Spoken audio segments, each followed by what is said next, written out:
Good morning. Thank you for joining us in our daily devotional series, Be Thou an Example of Believers. Currently, we're looking at 1 Timothy chapter 4, verses 12 through 13. And we're looking here at some of the details involved in living a godly life for Christ in the eyes of others. If you look with me in 1 Timothy 4 and in verse number 12, let no man despise your youth, but be an example to the believers. Remember, we talked about in our last devotional the need for us to live our lives in such a way that we're setting the example for other believers to follow. Folks, somebody is always watching. I've learned that in my life, and I'm sure you have as well. Somebody's always watching. Whether they're a young person or an older person, somebody is always watching how you live your life. What a wonderful thing it is to know we are living a godly life for Christ as other Christians are watching us.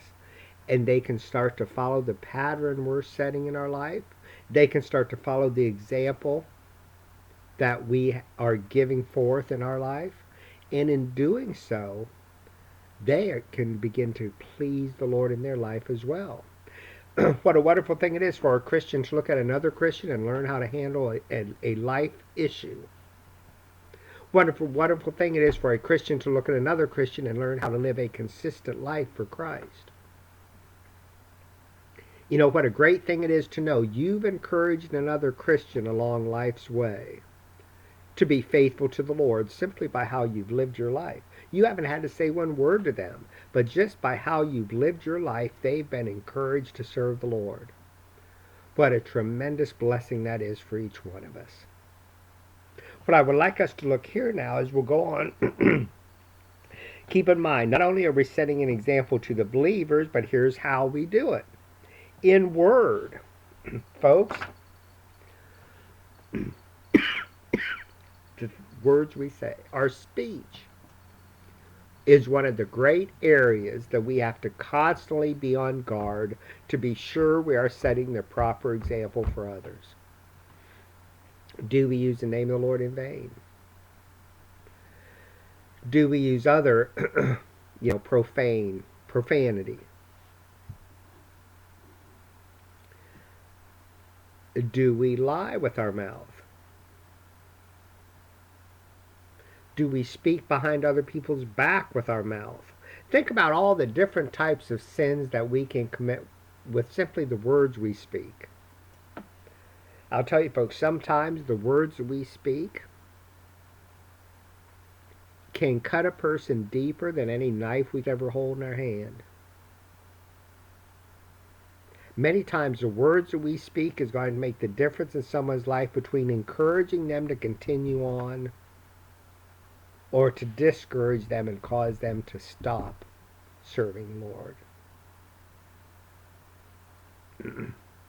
You know, when we look at things that way, we begin to see what a big deal it is to guard our mouth.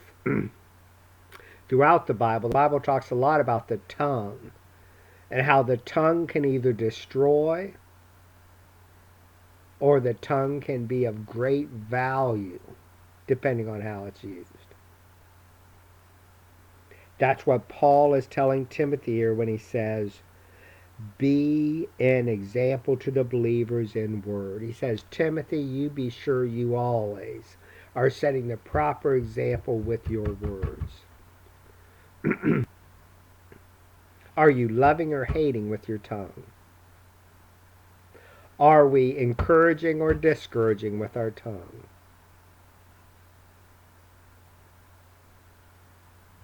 Are we instructing or are we deceiving with our tongue? Folks, as we enter into our day, and as we see other people and as we live around other people during the course of our day, please always keep in mind, how are you using your tongue? And you know, the really great habit to get into, and this might be difficult in the beginning, but you can become a habit where it becomes very natural. Before we say anything about anyone else, we stop and we think, okay, how's this going to affect the person that's hearing me? And how is this going to affect the person I'm talking about?